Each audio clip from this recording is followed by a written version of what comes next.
welcome back to another episode of Smoke and Mirrors. This is episode 102, and we've scoured the web to bring you the latest in streaming, film, and entertainment news. How we living there, big dogs? We good. You living? Mm-hmm. I'm sorry, but the freeze got me because it looks like Tez whenever someone takes a photo. That's bad. The episode is still 101 because it's like part two of the week. Part deuces. All right, my bad. That was good, man. Anniversary Yeah. weekend.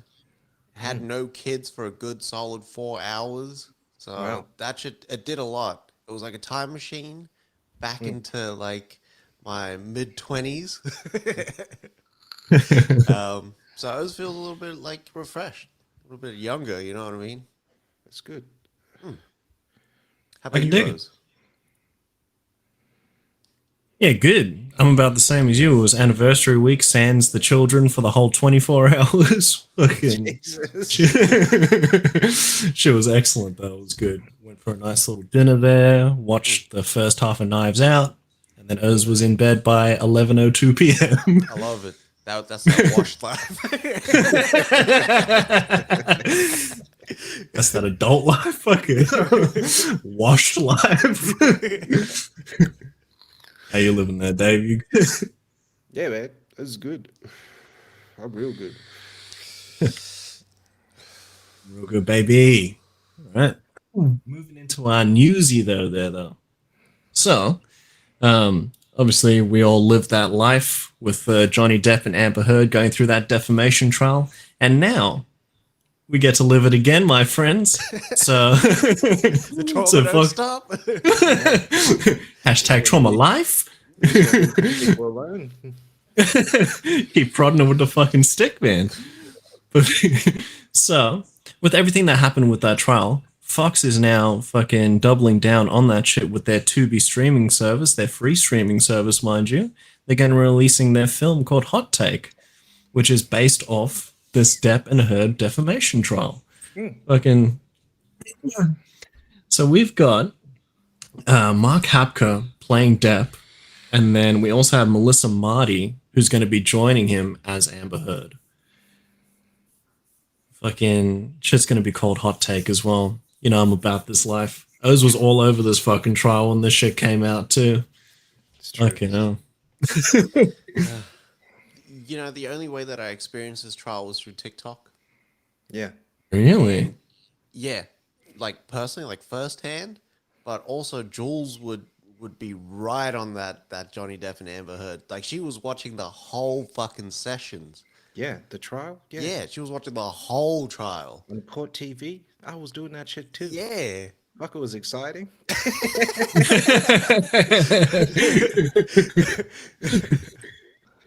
Fuck. As long as the O can pull off the "don't tell me what it feels like to be punched." Like, I don't know what tone they're gonna go for in this. Like, is it gonna be like is it gonna be dramatic? Is it gonna be like that tongue-in-cheek sort of comedy? You know what I mean? Like, are they gonna go, "My dog stepped on a bee," and then like cut to all the TikTok videos and shit, Oh, and then fuck. you read, yes, did I read that correctly? You continue to read that correctly. very, very well, sir. Very well. Oh, you know they're gonna do the shot with the eyes when he's like he won't look at her. Yeah. And she's looking at him. You said you'll never have these eyes again. That was a new level of petty. You could see why she lost that trial, though, man. Oh, She just wasn't believable. no, she wasn't. But No. it's called Hot Take, though, right? That's what they're calling this? Yeah, They could flip this if they wanted to. Yeah. yeah. 'Cause This we've is the already multiverse. Yeah, we've already gotten the outcome for this trial. If they flip it and make it Hot Take, it literally be the roles would be switched then. Yeah. Yeah. So what if, right? So this is coming out September 30, and it goes through the whole trial, and then Amber ends up winning. But then all you see, because it's under Fox, the fucking Marvel's what if kind of pops up at the end.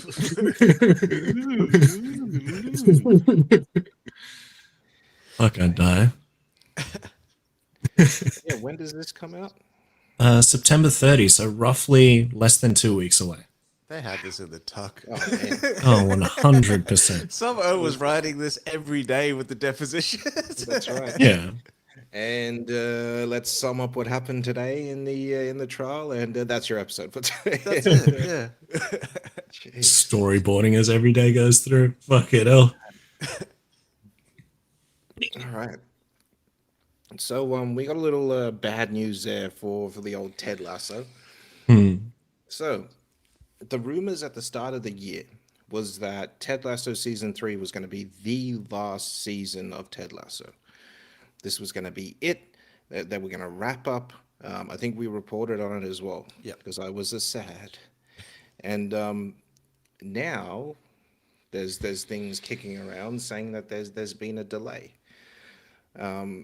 for season 3. So this delay was caused by certain actors getting, or certain characters getting new arcs and all that sort of stuff, and Jason Sudeikis taking time to actually, just write all this stuff out. Now it's funny because I think just this week Ted Lasso won like 4 or 5 Emmy awards. Right? They absolutely killed it again. They asked him on stage.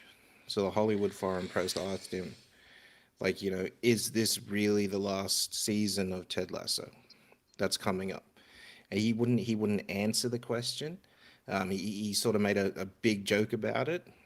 I think all of the producers and whatnot behind him who were standing there sort of just smirked and laughed and all that sort of stuff, because I watched that little segment. It does sound like it isn't going to be the last season for the old Ted. So Ted Lasso was supposed to come out in November this year for a nice Aussie summer, fall release in the US. They've actually pushed it back now to 2024. Oh shit. Yeah. So this is pushed way back now. So this is because Apple and Warner are really they're liking what they're seeing with the third. They want them to make it as good as possible. And I think they did shoot an ending for this season, for the whole series, and they said, fuck it. We're killing it right now. We can't just end it now.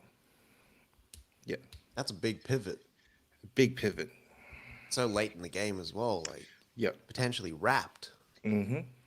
But he should have wrapped already. We had reports that they had wrapped. Yeah. So for them to come back and say, hey, it's because of scripting and all this nonsense. Yeah. Like Unless they they're had- doing the back-to-back season. The final season being a 2-part. 2-part season. Yeah. I hope not. You want to see it go on? I do. I like these characters. And the way that the last season ended is so interesting. I've got to get on this Ted Lasso train. Yeah, man. Yeah. It's nice. Same. It's only half-an-hour episodes. Quick. I'm liking the half-an-hour episode. I'll tell you that much. Depends on what type of show it is. This is true. This is very true. If We'll they get were to into say that Rings of Power was a half-an-hour episode, I wouldn't watch that shit. No. The fuck are you going to get done in half an hour? I'd need the 2 episodes a week. Yeah, but then it's still an hour. Yeah. Yeah, exactly. Fucking- Give me that 16 episode season. It's 8 episodes, mate. Yeah, fuck. I will catch up for sure now on Ted Lasso before this drops. Yeah, I could be thirsty with anticipation. the worst. Pause. I've been waiting 2 fucking years now. Yeah. And they've been really consistent. 1 year, and then the next year it comes out again. Like, Yeah, that's right. Set it up like that, and then they suck a punch you. yeah. But we don't know the And- plans. Hopefully it's a 2-parter, or like you get a good solid bigger season. I don't know. Yeah. Maybe. But it's Pretty in cool. line with. No, you go there, Bado. No, I was just going to say, Sudeikis and Lasso fire shoes consistently. yeah. Yeah. I think there's whole sites on the internet just for Ted shoes. Oh shit. He's got some fire shoes. Sometimes, some days he's wearing Jordans. I think it's either Jordans or Nikes that he's Jeez. constantly wearing. Yeah, Oh, it's so cool. Yeah. fuck. It falls in line with all those other delays as well, like Madam Web, Craven's getting delayed, Garfield, if anyone gave a fuck.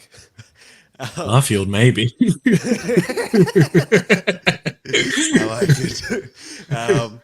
But one that's coming up very quickly, I might add, is Blade Runner 2099, which is going to be a series, which is it's a different vibe for Blade Runner, right? Like we had the anime series that kind of went ahead. We just had Black Lotus that finished up on Crunchyroll. We're going to get a live action now at Amazon. Fucking A. Now, all the people is there from 2049. So we got Ridley Scott producing. No mention of Denis having his handprints, fingers in this pie at all. Bud Yorkin's company is also coming to the party, which is cool because he's like a legacy guy from the originals and whatnot.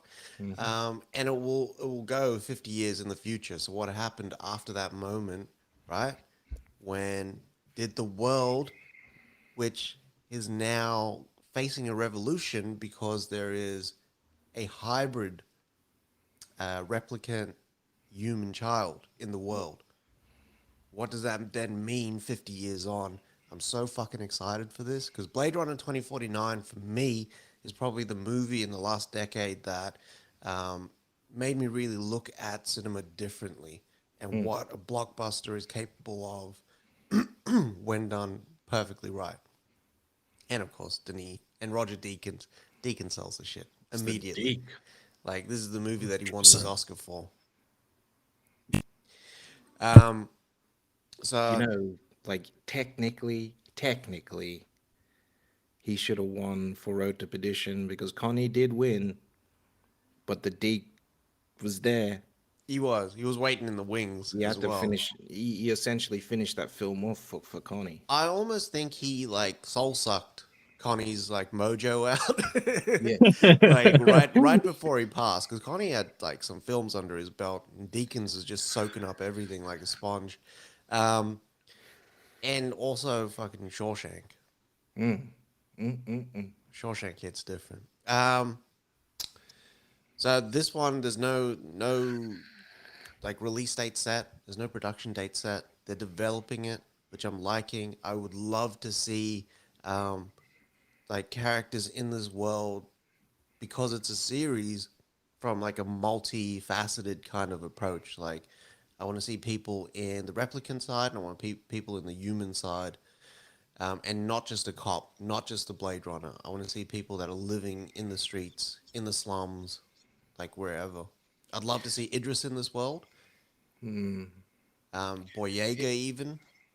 Yeah. It for me, like this makes more sense than making a movie. Yeah. I think Blade Runner, like it works. It does work. It's great. They're unbelievable movies, but we need more time with these characters sometimes, man. Sometimes there's so many characters and like as if I wouldn't want to spend a whole episode, like a whole hour with Rutger's character, going through what. Yeah. Like, can you imagine that this man fought wars on different planets? That's and right. all that sort of stuff, and like his backstory is amazing. Yeah. It's funny that they allude to that in the lore, in the Blade Runner lore. They allude to the war on Calantha, off-world like mining and shit like that, but they never actually show it.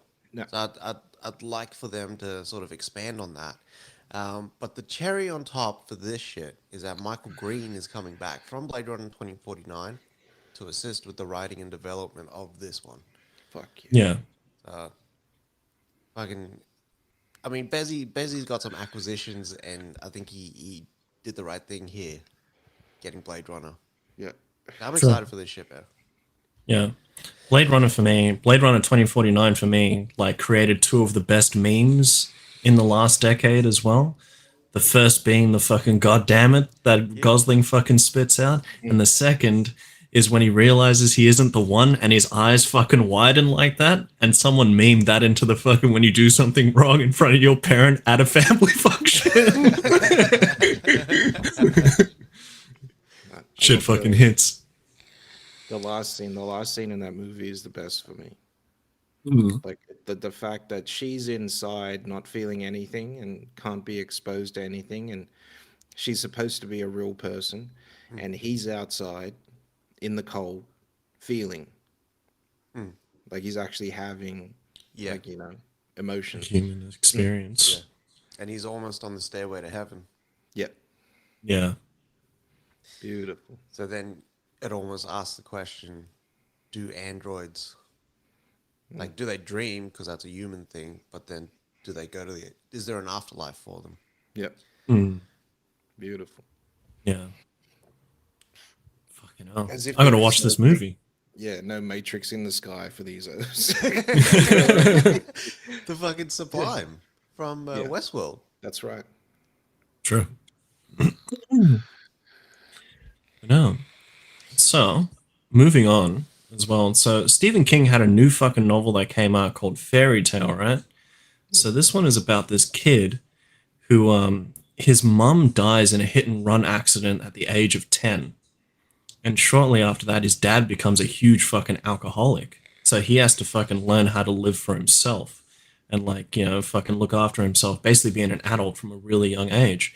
He meets this fucking old man that shows him like his house and shit like that. He's got this big dog, but he's got this shed in his backyard. And it's just these like otherworldly fucking sounds coming out of it, and it's always locked. But this guy ends up dying and gives the house to him.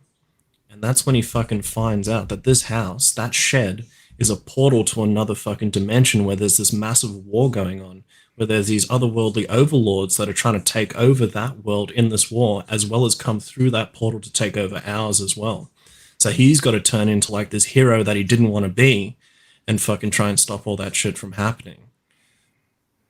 That Dark Tower. I'd be mad if it's that Dark Tower universe, actually. Yeah. Yeah. That'd be fucking cool. Sorry, When dog, I, you go. when I think about it, there'd have to be other warring factions other than, Roland and those people and the Man in Black. Like, there'd have to be. Yeah. Yeah. 100%. Is this But, connected to the Dark Tower? Who knows? I haven't said anything. I was, Go sorry, on. dog, you go. I was going to say, I was reading about this book before when I saw the news. And that's where I like got the full synopsis breakdown for it. But I didn't see anything about like a connection. But it probably will be. It's King. Yeah, nearly all of his stuff is connected Yeah. to that world. Yeah. I'm pretty sure that Pennywise is from there, and Yeah. so is the turtle, and all that sort of stuff. And yeah, 100%. But with that book coming out, it sparked a lot of fucking like interest. So Paul Greengrass has been attached to the actual feature adaptation for this book. Yeah, so it's going to be shopped around, and then we'll see who picks it up. But this sounds fucking cool, and if it's done right, it'd be fucking mad. What if we find out that fucking house with that old man with the shed in the back is the house in fucking Derry or some shit, you know what I mean? That dilapidated home. Yeah. it'd be in Maine somewhere. It has to be. A lot of story down that road.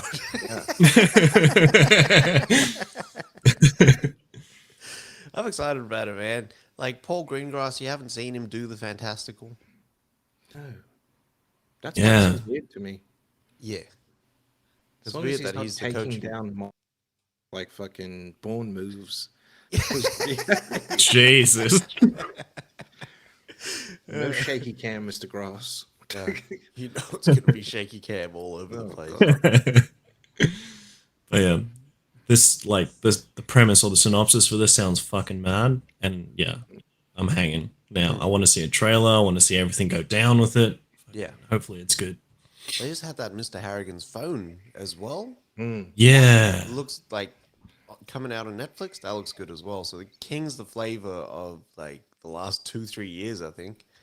Yeah, it's fucking earth. Yeah. Especially like it's so weird the what's it called? The movie that's not King That's not a King adaptation that did on Netflix. Midnight Mass. Yeah, like even that, man. Still gotta watch that, but This guy. I'm Same. halfway through. All right. All right. So Jeremy Allen White, who you guys would probably know from The Bear or Shameless if you watch Shameless. I didn't watch Shameless. Me neither. Yeah, but I know him from The Bear. I think he's either going to be Cyclops or Wolverine. One of the two. It makes sense. He's over there at FX and Hulu now, so yeah. He's got the deal. So he's going to star in this movie called The Iron Claw. So The Iron Claw is based on the true story of the Von Erich family and their ups and downs through wrestling and whatnot. So he is going to play Kerry Von Erich, who wrestled in the WWF when they were the WWF as the Texas Tornado. This sounds pretty cool, man. Yeah. It's like a whole family story of them in wrestling. It's kind of like the one that The Rock did. But, yeah. You know that one that The Rock did? Fighting with My Family. Yeah. The story of Paige. Yeah. And her brother. Yeah. It's kind of like that, but kind of not. This is the whole family that's in there. Yeah. There's a lot of those dynasties in wrestling. So many. This one is fucking interesting though. Like how scary is that curse with the Von Erichs? Like out of all of them, there's only 2 that really survived, and only one of the Mano's sons.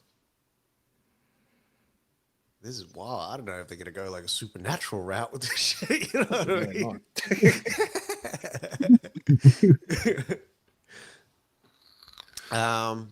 All right. So some weird news and some big news. So Skydance set up this picture called Dallas Sting, which we reported on a couple of weeks ago, right? It's the story of Reagan commissioning this coach to put this soccer team together to go play soccer against all these other nations. Female soccer team. Yeah.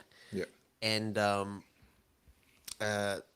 course, America comes out triumphant. So they wanted to make the story. So 6 weeks out from the start of production, Skydance cans this shit. They really wanted to make the story. However, the events that the story was based on was true, but the character of Coach Bill Kinder did some crazy shit. So the O, when I looked into it, right, because they didn't allude to what he did in the article. Yeah. I was going to ask you what he did. So this O was an over-the-clothes toucher. Oh. So someone's come out like years later and accused him of being a over-the-clothes. He was inappropriately touching minors because like these girls were 16, 17. High school kids, yeah. Yeah. And Jesus. some of the nicknames that he actually called them were also very inappropriate. So if you think back to the time that they're setting this in, it would have been wild, right? Like this would have been the 80s, and if you were a minority or if you know what I mean, it might have been a little bit wild. I see where you're going. So instead of going through with it, then facing the backlash afterwards, Skydance just said, fuck this, like all of it, we're not going to do the story. So like this story from now on is scorched earth. It's sad because like McConaughey was kind of gearing up to do this. This is a role that he could probably smash and do really, really well. But I'm pretty sure that he shares the same exact sentiment that I don't want to fuck with that story if this is the character that kind of was. I mean, there's ideals of a character, sure, but knowing how the vast public kind of shares, spreads, and really propels scandalous information, I'm sure they don't want any of that fucking bad press around them and then have to do that PR pivot and kind of dumpster fire extinguishing. Who the fuck did their homework on this guy? That's what I was fucking thinking. That's disgusting. They got 6 weeks from production. Sets were built, places were booked, actors were booked. Like there's a tax write-off that's coming for this one, like you wouldn't believe. Like, do your research, man. They Yeah. have guys that do this. That's their only job. Hey, we want to make a movie of this person. Research them. Talk to people. Like, fuck. So I honestly think that the person that broke this story, that person only came out after it was announced. So, like, they had done all the prep, and then there would have been like that, what do we do sort of DEF CON meeting with all the parties involved to kind of go, do we go ahead with it? Do we not go ahead with it? What the fuck do we do? You know what I mean? Maybe McConaughey was like, all right. Let's cancel this fuck. I can't do it. Turns into Shaggy. But yeah, sad that it's not going ahead because of everyone involved. Like Kari Skoglund, the director from Falcon and the Winter Soldier, was going to direct this one. I like these sports dramas and girls soccer teams ever since Yellow Jackets. Like, I don't mind watching it, man. I still got to fucking watch Yellow Jackets. Yellow Jackets my shit. It's probably like the sleeper hit of the year for me. Christina Ricci said that the second season is just like so much better than the first. That's wild. Because they did some shit in the first that just kept me like I'll watch that show in 3 days. You know what I mean? That's big for me. I have kids. I was just gonna say you can't be disrespecting Bandit like Beckham like that. Fuck, I just forgot about Bandit. Like, you know what? I've never watched Bandit like Beckham. And I gotta stop calling him Bendham like Beckham. Was.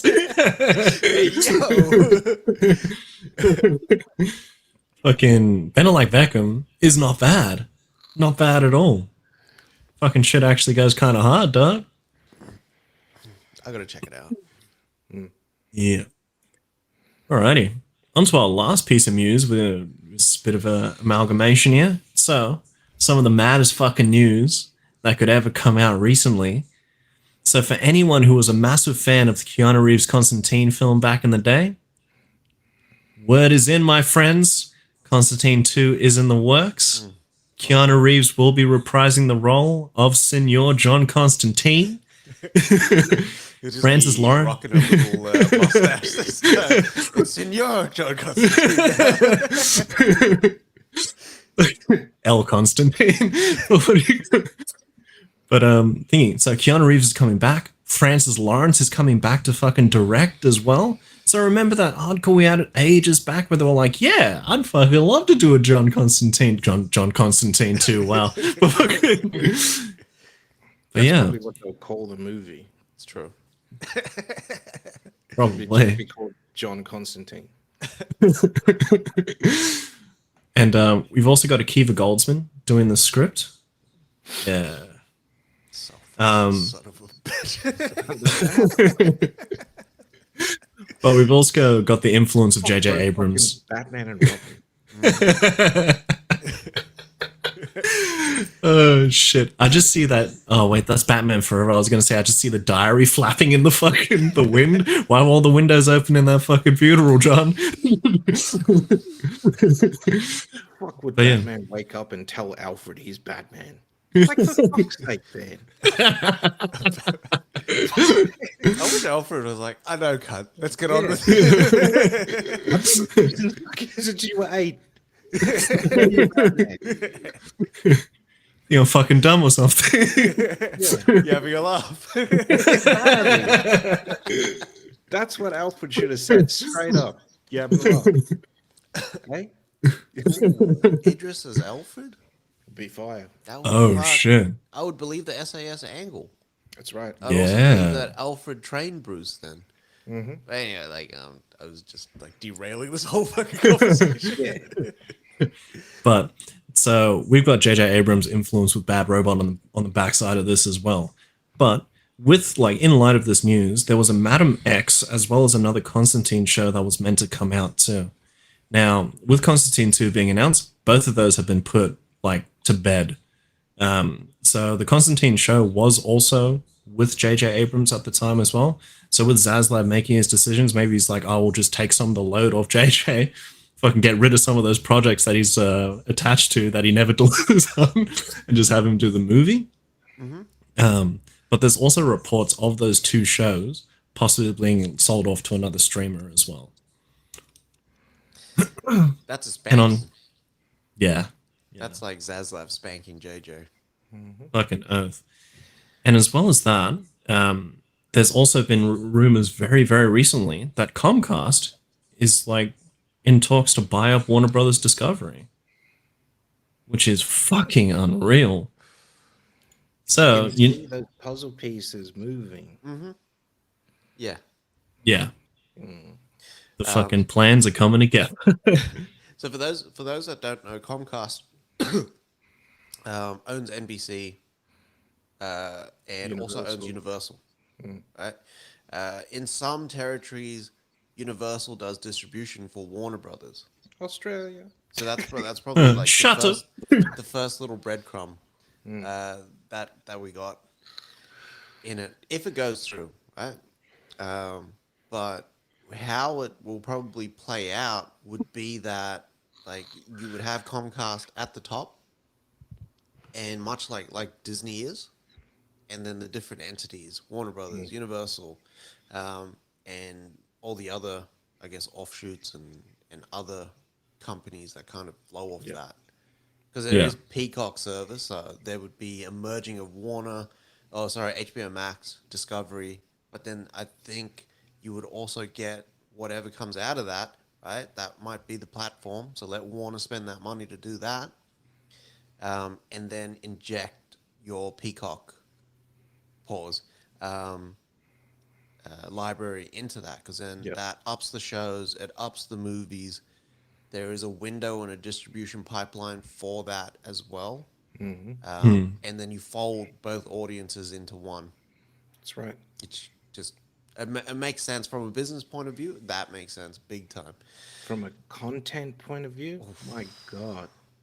That's a big service. Yeah, between the two of them, like 60% of movies you can say now that aren't on HBO Max or Peacock are either Warner Brothers or fucking Universal. Yeah. Like those are those heritage fucking studios from back in that was set up back in the day that are still here today. That's right. Like the branding is unbelievable. But like even with this, I mean, hey, we've got like the CW and all that sort of stuff that, you know, we can amalgamate into our TV stuff over at fucking NBC Universal, chuck that on Peacock, bring all of those people over. Like you can see those pieces moving. Yeah. Yeah. Did you have more to the article there, Bado? To the Comcast article. Yeah. Not that I was going to say. So the big kind of thing that was overarching is that Zaslav is making some crazy decisions, not crazy decisions, but he's making some really strong decisions for the future of the company. But they're saying that this could be to position it for a Comcast buyout. Yeah. Because Comcast is kind of looking at Warner like that stock price is quite low right now.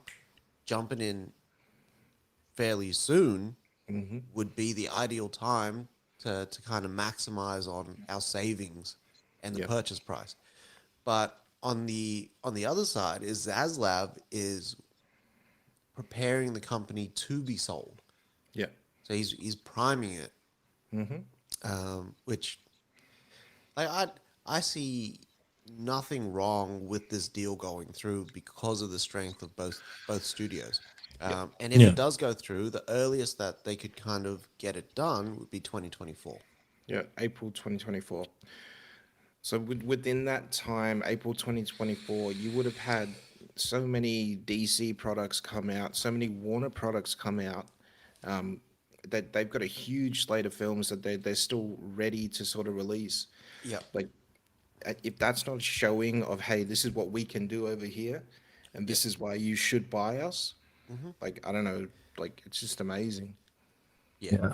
But there is something coming that is making all these studios delay their films and position them elsewhere. There is something coming that's big. It's called RoboCop. He's new on these streets. It's Avatar, B. Everyone is moving out of the way of Avatar. We saw it. People were standing strong. Now fuck that. I'm Shazam too. I can take on Avatar. No, you can't. No, you fucking can't. You're leaving. I'm Aquaman too. I can take on fucking Avatar. No, you fucking can't. You're fucking leaving. Everyone knows what this movie is gonna fucking do. It's wild though, because that was 3 months after Yeah. Point of Impact Avatar 2. Like as soon when Avatar 2 was just a fucking idea and they had a release date, nobody fucking cared. As soon as they dropped that fucking trailer, people knew, and they saw the fucking response to the trailer. Like it was the biggest streamed trailer in the first 24 hours of fucking YouTube. Like everyone fucking knew, oh fuck, what are we gonna do now? Yeah. Like this is like it's gonna hit again. Like they expect it to hit again. And it probably will. It And it really, will. really will. It will, because like people are gonna be like, fuck it, it's 3D. I don't mind paying the extra money. Like we forgot that 3D sessions were fucking, you had to pay more for them. Remember? Yeah. Yeah. That's what drove that too. You fuckers is smart. Yeah. Yeah. Cameron's over there playing fucking chess, not checkers. Like, it's fucking amazing. You know Yeah. what he's doing. I've seen Cameron more, and he's been featured on more like, you know, articles and all that sort of stuff than the like in 10 years. Yeah. Like he is gearing up himself. He knows that he has to be visible now and all that sort of stuff, and show face and all that sort of Yeah. stuff. Like he's priming that machine now. It's crazy. Yeah.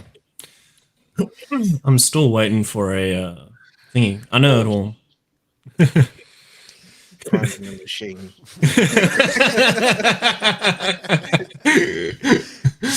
Nobody gonna get me.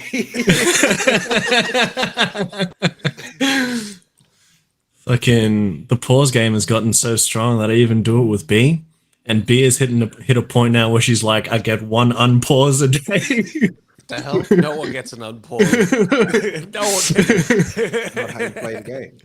I just got a relationship to uphold here. I gave her one unpause a day. But fucking thingy, I was gonna say, I know it'll never fucking happen, but I've always wanted Terminator 2 in 3D. It's happened. It happened. We got it. Has it? Yeah. Yeah. You buy the 3D Blu-ray right now. Fucking If I hell. ever got like a cinema, like a proper cinema room with a projector, I would get T2 in 3D. You realize T2 was the test for 3D for Cameron. So Cameron released a 3D experience at Universal. Yeah. Yeah, at Battle Universal Across Time. Studios. Yeah. And that was the first time that people got to experience stereoscopic 3D. And it was amazing. It's so amazing that it's an actual feature on a fucking Blu-ray or DVD, because people like for us who don't live near fucking Universal Studios wanted to watch it because it was the Terminator and John back together doing Terminator things. Like, It's the only real sequel that we ever got. and Cameron actually directed it. Yeah. It was amazing. Yeah. Yeah. Fucking hell. Yeah. Because I keep thinking about thingy where he's got the grenade launcher out and he points it like that. I want to see that in like mad fucking Avatar 3D. Yeah. I watched that'd be Terminator sick. 2 weeks ago, and it was excellent. Last week Saturday, and it was excellent. That'd be like top 5 sequel of all time. Fuck yeah. Yeah, Terminator 2 sits up there with Godfather Part 2. Terminator 2 is one of the best action movies ever made. Yeah. Terminator 2 is probably the second best action movie ever made After Die Hard. after Die Hard.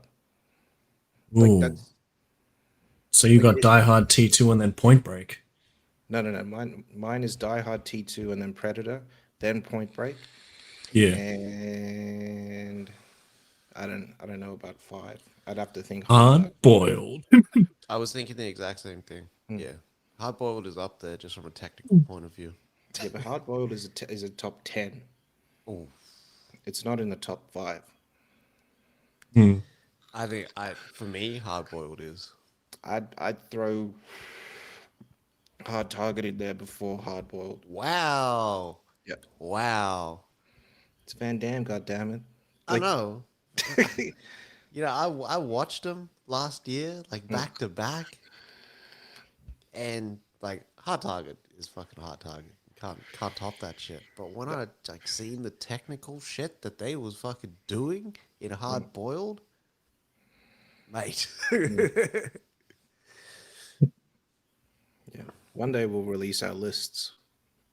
True. Should. Yeah. We should do a list. I'm in. Put it out on our website. SmokeandMirrors.com. Thing though, yeah? Is that a thing? Of course, it's a thing. We have a nice little website there. Go check out the website, people. Nice. All right. But that's it for all of our news for the week. Yes, sir. So moving into our thoughts there, big dogs. Did you want to take us off, or may I? Go for it there, BD. I'd love your thoughts on Mike. Michael. Thank you. Michael? Iron Michael Tyson?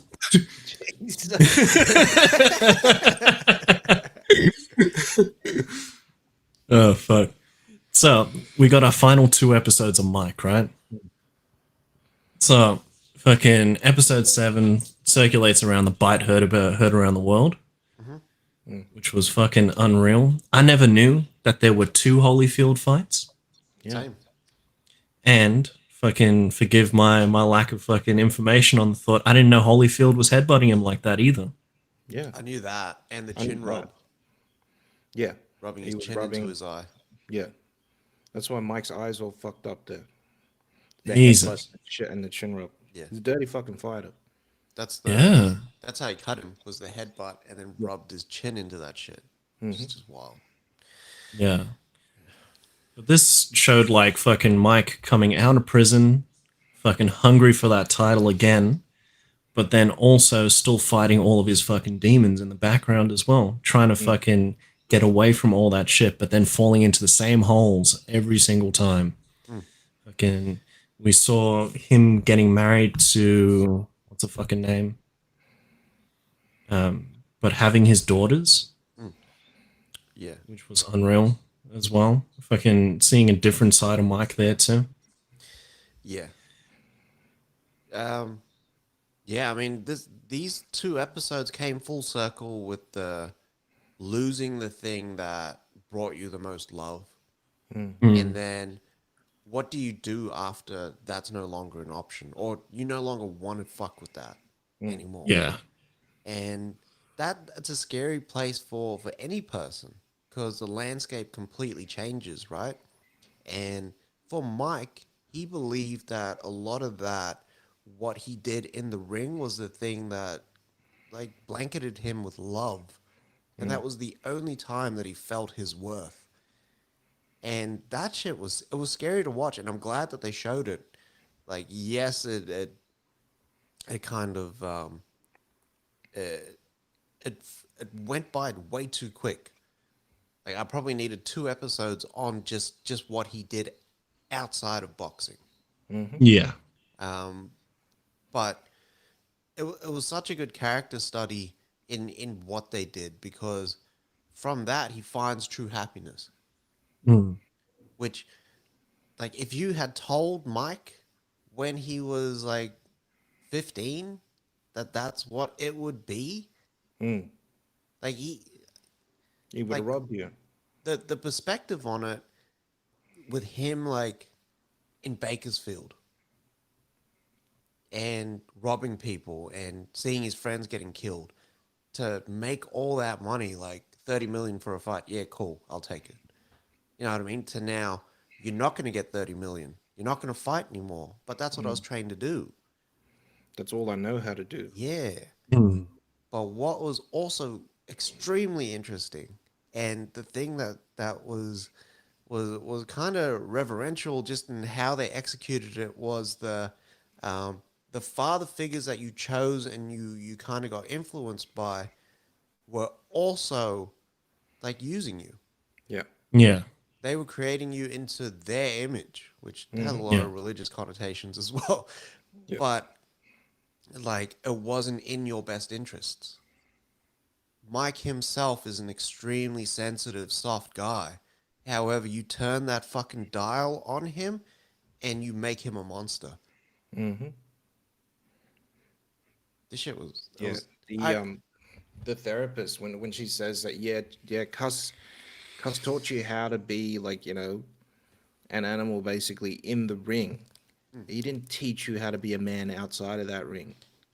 And Yeah. he didn't teach you how to sort of turn it off. He talks about the fact that in the very first Rogan interview, or conversation, I should say, the very first Rogan conversation, he talks about the fact that they used to hypnotize him before a fight, and he'd go out there, he'd literally not know what's going on. Yeah. He'd just focus on, my left hand is strong, Yeah. basically, and he'd knock fuckers out. They didn't unhypnotize him. They didn't take him out of that trance when he was done. Yeah. Like that was it. yeah. Crazy. But he never had a father around, which is the Hmm. whole thing about him searching for these father figures. Hmm. But those father figures told him how to fight and make money. Yep. But the most important thing that they should have really been like grooming him for was what his life is like outside of the ring. Yeah. Because left to his own devices, Mike was like, "Well, I've never had money before. I'm gonna go fucking wild." Mm-hmm. I really enjoyed this show, man. You cannot give a 17-year-old kid $100 million off the bat. You know what I mean? Yeah, Like by the time that he won the title, he had close to $100 million. He was a fucking like he was the best in the world. yeah. Jeez. Yeah. It's like a fucking blank check in real life. Yeah. You just go crazy. Um, I I really loved that by the end of the show, it was almost like Life of Pi, in a way, right? You see the good, you see the bad, you kind of see that journey. Now, how do you feel about Mike? Is he Yeah. just the rapist? Is he just this? And then the show kind of shows you that you're not just one thing. Yep. You So, can like, do multiple things. that's right. Yep. You're not just a boxer, and that's not just how you get love. Hmm. Shit, it was actually really deep. Yeah. Like this, like just watching this makes me excited to see what his version is going to be like. Yeah, Yeah. because he doesn't shy away from the emotional side of things No. at Not at all. all. And like having Fox in there, Hmm. who can really portray that. Yeah. There there is there's a story that they didn't tell in here about Mike being in Harlem and being at Dapper Dan's. Like when Dapper Dan was still, so I think Dapper Dan is still in Harlem. I'm going to Harlem, but yeah. And he one of the champs comes in, man. I think he holds one of the belts or something. This guy's fucked up on dust, and that they have this fight all the way through the fucking streets. Mike hits this guy with a car. Like it's that bad. This dude just keeps getting up. Like Mike said, he damn near broke his hand on this guy's head, and he just kept coming back. He said after that was, I think, just after the car crash. So he crashes his car, jumps out.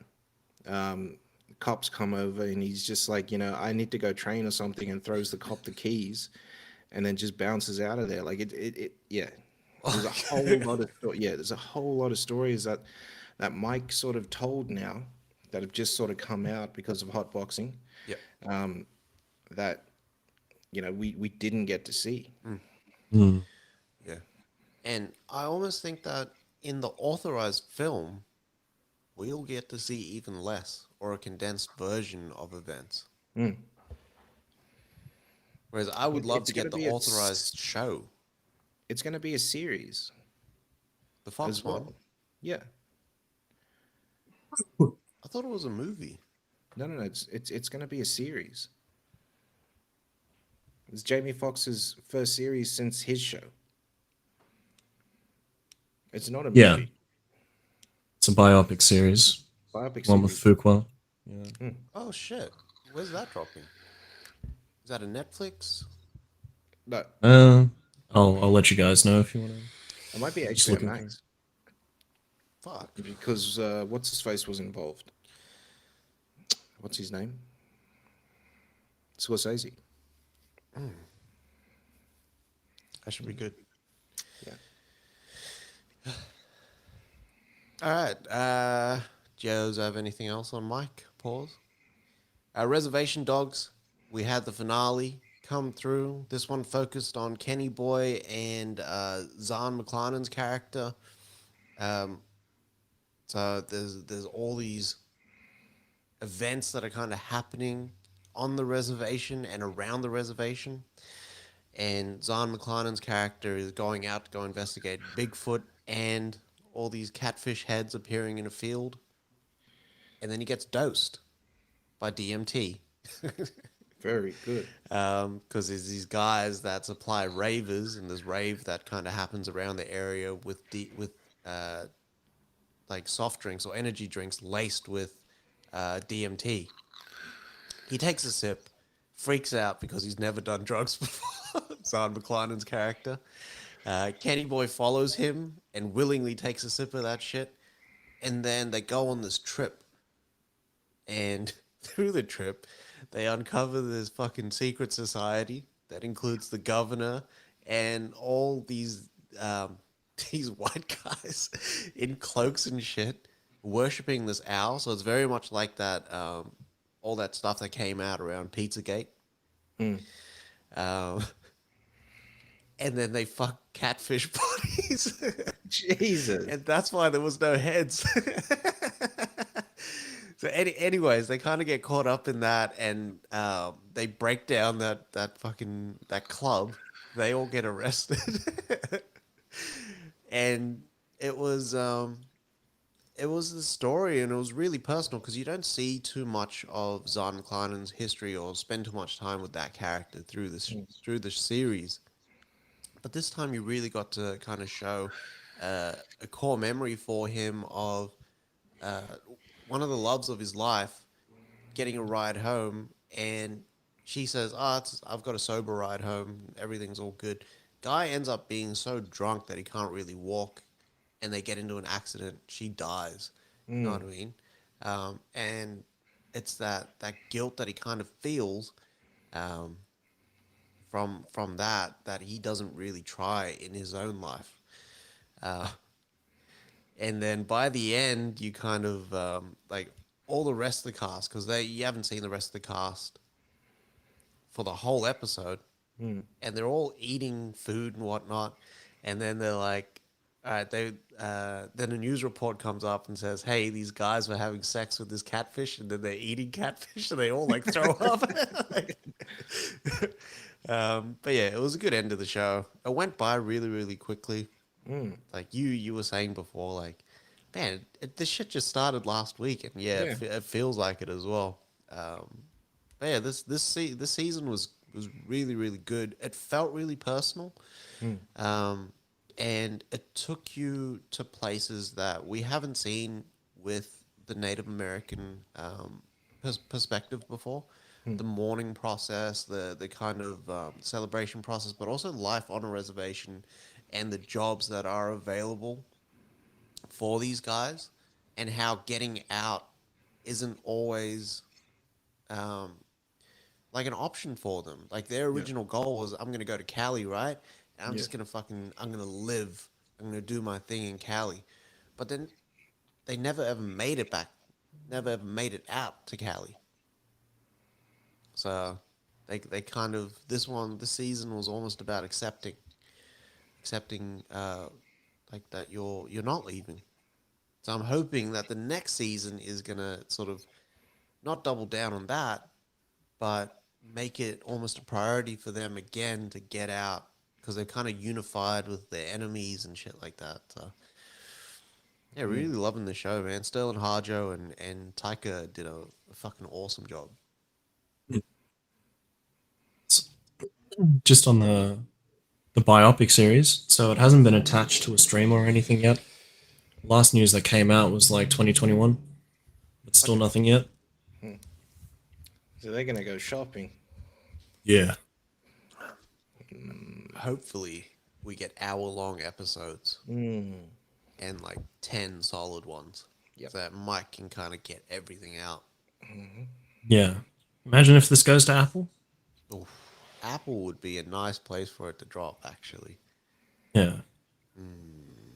Emancipation could have been like the little stepping stone there as well. Yeah. Considering it's Fuqua and Scorsese, I wouldn't be surprised. Yeah. Hmm. C episode 4 dropped as well.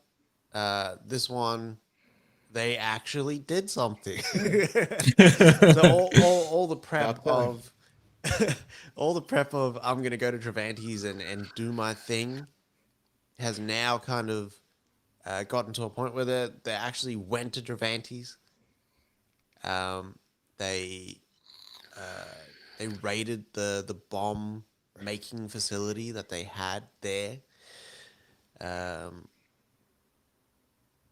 yeah, and Sibith kind of she got away. She got stung by a snake or bit by a snake, poisoned everything, and kind of I don't know, she accepted that she was in the wilderness because she was just kind of eating plants and fucking worms and all this shit. What a Um, because she got away, and then at the end of it, she finds the witchfinders that had deserted. Mm. So now she's gonna like use them as her army, which is wild Bitch, shit. go. So now there's all these different factions because Margaret is trying to unify Pyre and get them to work together to fight off the Travantians who are coming with their war. There was also a coup with Tormata and a couple of the other advisors. Mm. So they basically destroyed the council, the Triangle Council, and they're taking over. So they need the people to kind of follow them now, and then they're gonna go to Pyre and basically decimate it, so that they can take them as part of their kingdom as well. The shit is happening. By the end of it, Bubba Voss and his kids are basically getting followed by the Travantians after destroying the bomb making facility. Shit should be good. It's heating up now. I don't mind if it's like it's not all Bubba Voss action, but Yeah. there needs to be some sort of movement, and this Something's episode gotta is be like happening. a step in the right direction. Yeah. Did we get a second episode of American Gigolo? Yeah, it dropped on Friday. It was fucking excellent. Friday? Yeah, Fridays. I thought it was gonna be Sundays because Nah, that's when it launched. yeah, 3 p.m. Fridays. Motherfuckers. Ours was up on the schedule. The episode was fucking fire. Alright. Um, I'll watch it tonight. yeah, I'm not going to say anything about it except that this show deals with a lot of the unspoken abuse of like young males and the impacts of that. Again, that whole self-love aspect and perspective. And like I've had someone tell me this is what a woman did to him. And my response, and a lot of guys' responses, because like you would say it and then they'd be like, yeah, yeah, is where were these women when I was growing up? Yeah. And then like that's the honest response. However, when you see shit like this, and if you were in that position, I don't think you'd like it's not something that you want. It's something No. that's forced upon you. I think about like my nephews, and if anything like that would happen to my nephews, and I would genuinely probably end up killing that woman. But like from their perspective, though, Yeah. their perspective being like, um, is this my only worth? Yeah.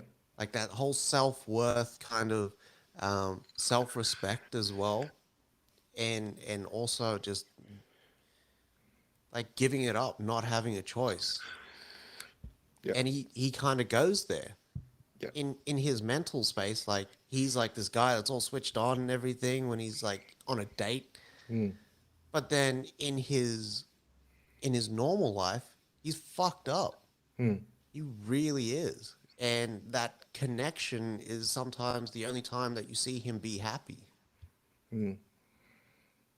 But Bernthal, suave, charming, but also like he can pull off wounded so well. Yeah. Because he's been there. Putting He's a done fucking that. clinic on. He's, But he's yeah, the go, go, best. go.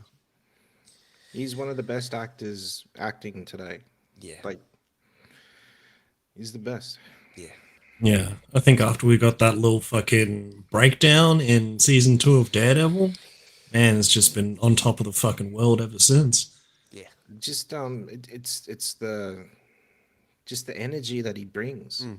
Mm. Like that role, his tiny role in Wind River, like makes such a difference. Yeah. Yeah. Yeah. Beautiful. Before we get into Rings of Power, Atlanta dropped, You said, yeah. Oh, How was shit. it? and Atlanta was fucking excellent. I'm And gonna watch all this tonight. and I will say that the first episode showcased that infamous woman in the wheelchair stabbing people trying to get out of Target and getting hit with the fire extinguisher, and Oh, takes that to another level. You'll see Alright. it if you check it out. The other piece, the other episode, was about trauma, facing your demons, and not not actually healing from it. That we see Ern kind of go through. Yeah. And Donald Glover puts on a fucking clinic in this one scene, and like it kind of it draws you in because he's telling the story, and then he's going to therapy, right? So the therapist kind of relaying some of the things that are happening to him, and then it just turns, and you're like, fuck, I actually didn't know that about his character. So it fills in a lot of those gaps that you had about Ern and why he is the way that he is. It was so good, man. It was it was so good to kind of have that Atlanta flavor back. Like if Jordan Peele was making TV, I imagine Atlanta would be kind of what he would do. And Hiro Murai makes a return Yeah. to directing. He was kind of off the You ever seen Hiro Murai? no, never ever. That's why I think he's just Jordan Peele. Can you imagine? I'm telling you. Like I've never ever seen the man. Same. But he has directed music videos and stuff. Like he's done This Is America and whatnot. If it comes out that he's Jordan Peele, it'd be wild. I'm looking at a picture of him now. Is it Jordan Peele? No, it's not. It's actually a Japanese male. You're right. Wow. Wow. Shouts to him, man. He did really, really well. But yeah, let me know your thoughts next week. Let me know. And it's like Wahlberg texts Kevin Hart that in that that Netflix movie. Me time. But Me Time. Yeah, Me Time, but he spells it Lemikno. Hilarious. It's all one word. Fuck, it killed me. Let me know. That's why I died when I texted that in the group chat the other day. Yeah. What do you call it? Before we get into Rings of Power, I just want to say I watched that whole Trials of Gabriel Fernandez over the last like week and a bit, and fuck me, that shit was intense as a motherfucker. What is What do you the call show? it? So the Trials of Gabriel Fernandez was about this kid who lived firstly with his uncles, and then with his grandparents, and then the last 8 months with his biological mother and her boyfriend. And in those last 8 months, he was subject to sleeping in a cabinet, being hogtied, handcuffed, just general torture as well, because his uncles were gay and they were trying to fucking beat the gay out of this kid by torturing him for the whole 8 months. And then things just take a turn for the worst.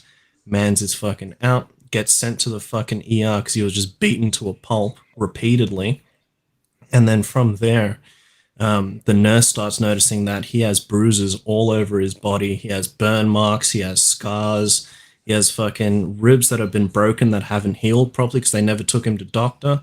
And then this whole fucking court case starts from it. This is the first court case where a child has been killed, where they've inflicted the death penalty, like as the consequence for it. So you go through the whole fucking trial for the show, and it is the most intense shit in the world because you hear about this kid from like accounts from his teacher, accounts from his uncles, accounts from his grandparents, and how fucking his mother had twisted his words to call him a liar, call him a bad child, and that he deserved all the shit that happened to him. And it's fucking unreal. Oz sobbed like a fucking baby through some of these episodes as well. But fucking, it's worth a watch, but it's just very, very traumatic and emotional. And fuckos hit a point like where it was just like, I'm so glad that this is exactly what's happening because they like, I'm gonna fucking ruin it, but they give the death penalty to the fucking boyfriend, but they don't give it to the mother. And that judge even says it too. He's like, I hope every waking minute of your life you think about what you did to that child.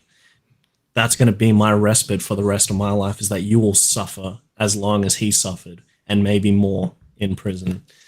Fucking, you see the shit happen and you just like, you just want to get into it. Fuck, you want to fight someone after this shit. You just get Fuck so no. mad. I don't think I could watch it. Like for But me, I'd just break.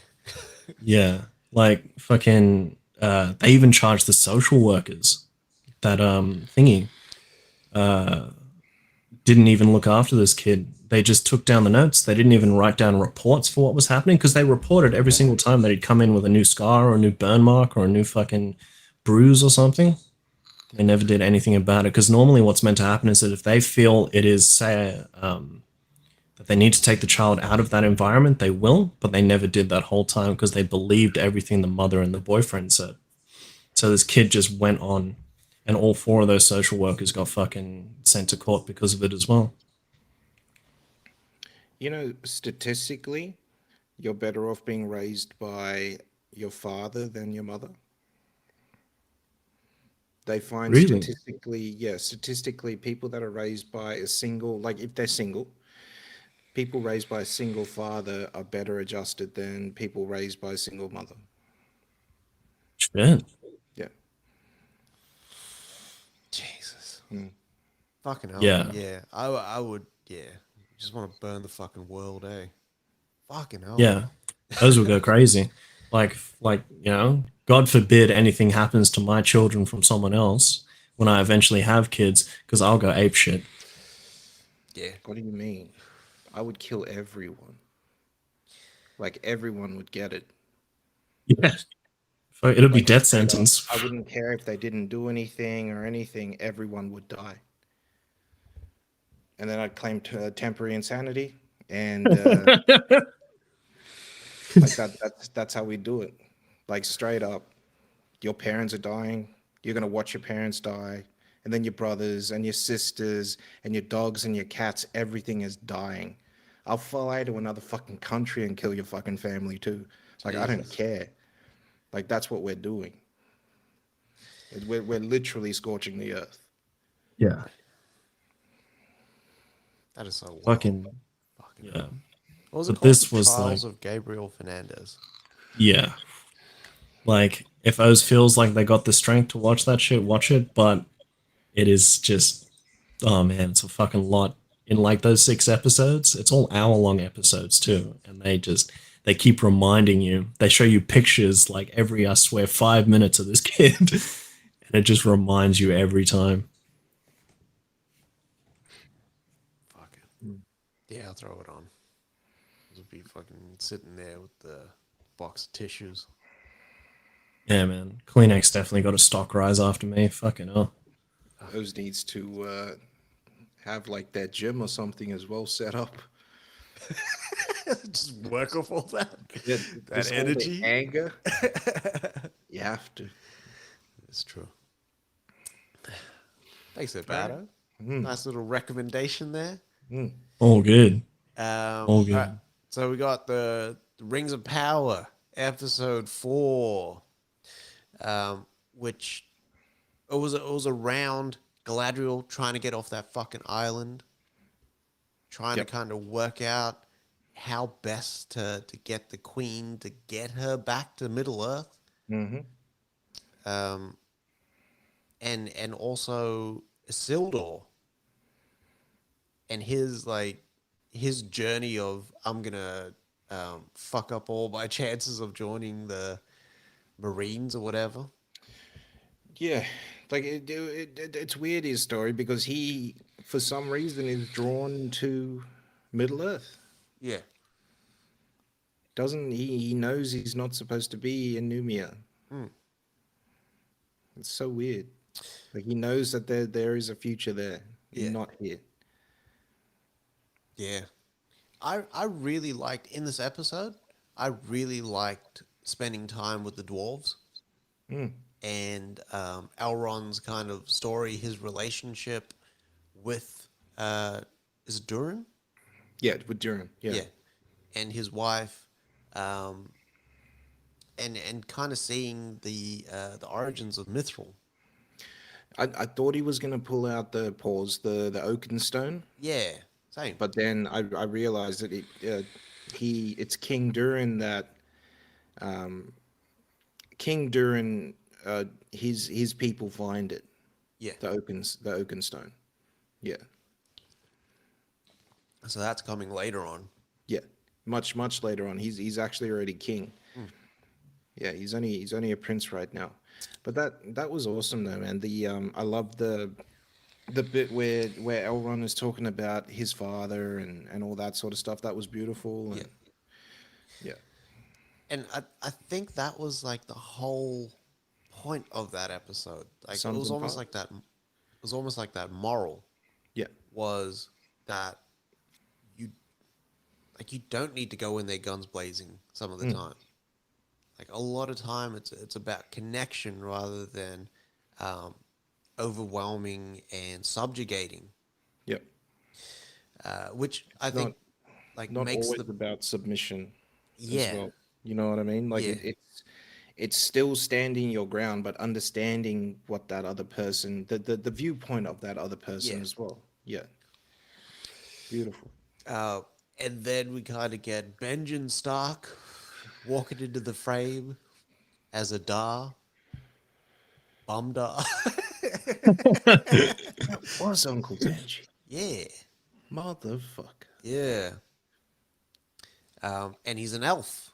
He is an elf. So why the A fuck is turncoat he? fucker. So what is he doing? And it looks like he's really caring for those orcs too. He found that fucking sword is what he's doing. I didn't get to have a look at his arms to see if he had the mark. Yeah, that kid had the sword. So what he did was basically, that elf guy that was like doing all the flips, and he used the axe. And I don't even know that guy's name. same. I like seeing him because he's got Yeah. such a striking look, and the performance is on point. Yeah. But he releases that motherfucker, and Yeah. he's like, "Now you go out, and this is the message that I'm telling you to give to those people." And you tell him I'm coming. And that message is like, give up, or I'm gonna just go in there and decimate Yep. and destroy, and you're not gonna have a chance, really. And Hit these him with the Rambo. Hit him with the Rambo. I'll give you a war you wouldn't believe. yeah. Like that's what he basically said. And all these people from nearby villages are now in this tower, this watchtower. Basically, it's almost like Helm's Deep Mm-hmm. because it's fortified and everything, but they're just surviving, which is wild. it was cool kind of seeing um, the kid go back and do his thing, sneak into that village, and then that escape from the well, that little Yeah. sneaking one shot that they did was nice. Yeah, it was nice. That the sword that he's got is one of those swords that the what's his face carry, yeah? The that Nazgul? stab, yeah, the Nazgul that stabs Frodo. Yeah, So they must all be imbued with a little bit of what's his face? Sauron, yeah, essentially. yeah. It looks like it, but it almost needs their blood to Yeah. feed on. It's like a parasite, it needs a host. Yeah. Yeah. Um, you also see the prophecy of Numenor Yep. because they uh, use a Palantir, S- Yeah. but this Palantir shows you The future. the future, which is like a different function that we haven't seen. Well, it's weird because they can either what's his face sees the future. Uh, Merry or Pippin sees the future. Remember?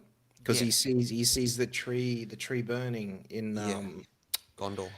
Gondor. Yeah, the tree of Gondor burning. Yeah, But it was almost like this is a future if things don't change. yeah, yeah. Whereas I think that was the point that really persuaded that queen to, hey, if you help, maybe things will change. So I wonder if at one point in the show, if they go back and she uses it again, like that prophecy doesn't come to bear. I think that the was it Palandia. I think what's his face is still gonna fall. Numenor? Numenor is gonna fall, man. It has to.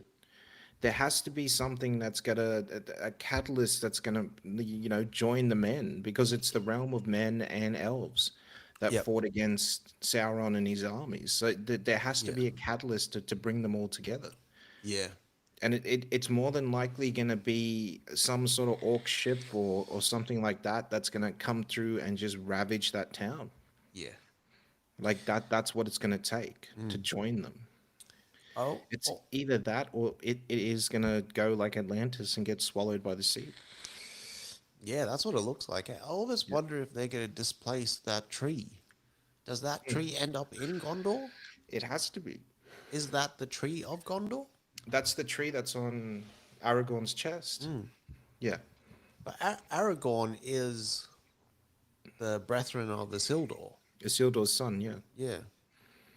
But what's his face? They say that he comes from a long line of kings. That means that what's his face? Isildur's father is a king as well in his own right. He says in that episode that he was a what? A page or something like that. Yeah. Yeah. So he does have royal blood running in him. Yeah. Yeah. I still like that guy, man. He's the best. Elendil. Yeah. Elendil's the best. He's so calm and what's his face and calculated and you know, Yeah. he's just a good guy. And honorable. Honorable, yeah. Yeah. I It's like just it. yeah, it's funny to see like, I mean, he is like that. If the roles were reversed and it was him, would you see him die on the battlefield, but still, would he have thrown the ring into the Mount Doom? If he had gotten the ring instead of Isildur, if it was Isildur getting cut down and he chopped off Sauron's fingers, would he have what's his face? It's interesting. Yeah. Yeah. Because at that point, Isildur was like full of rage, and maybe that was what the ring needed to sort of attach itself to him. Well, he would have had to, like we had seen in the movies. You see where they fought the battle on the mountains of Mount Doom. Yeah. They still had a trek. Remember, they still had to trek up that fucking mountain. Yeah. So he would have had it and been thinking about it for a while to actually get into that chamber. Mm. And Mm. Elrond was with him as well, so he would have been talking him through like what he would have had to do and all that sort of stuff. But Yeah. it's just that fucking ring, man. That fucking ring. Uh, But that's it. That's a wrap. yeah. Another episode down. Anything to add there? No? No, nothing. All right. There's nothing new out. Oh, I started watching Spriggan, the one on The new Netflix. one. Good. It is fucking hardcore, this show. It's rough. What do you call it? Much better, for me, much better than Tekken. But how they've done it is that it's 6 episodes and they're 45 to 50 minutes of fucking pop as well. So it's something like Invincible, but much shorter, obviously, in regards to number of episodes. But each episode details a different story where Omenai has to defend from like a religious place of power and things like that. So it's not just about the arc, the whole 6 episodes. The whole episode arc isn't about the arc. So it portrays a very young Omenai compared to the anime film we got back then. But it's still like mad fucking fighting. It's they still got that 3D style animation, but it's a lot less like fucking disconcerting than Tekken. Yeah. It doesn't fuck with you as much.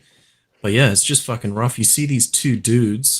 This guy has like this fucking glove that just sends out like blades of air, and you see these two dudes just pop into fucking pieces. Jesus. But he's still got that bodysuit where it makes him really strong and really fast. And so the first episode goes through like this place of power in Tokyo, I think, Mount Fuji, I think. And the second episode is the movie from back in the day. Oh shit. That's mad. Yeah. Yeah, but it's fucking cool so far. The action is sick. You still got that French guy in there from fucking the movie. Like he fucking runs around with that Spaz 12. He's fucking cool in there as well. Fuck yeah. I might Yeah. give that a watch too. Yeah. Very nice. I like. All right, that is a complete wrap on the week. If you want to keep rocking with us, we're on social media. Check us out on Twitter, Instagram, Facebook, TikTok, and check out our website, smokeandmirrors.com. Smoke, A-N-D, mirrors. Yeah. .com. Smokeandmirrors.com. Yeah. Smoke and Mirrors Podcast or just Smokeandmirrorspodcast.com. Sorry. smokeandmirrorspodcast.com. We'll leave a link in the description. Yeah. Check us out. We've got all of our episodes posted up there. All of our new episodes. But yeah, got some. We'll get something moving there shortly. Sir. Yeah. Love yourself. Love movies. Vape more, smoke less, and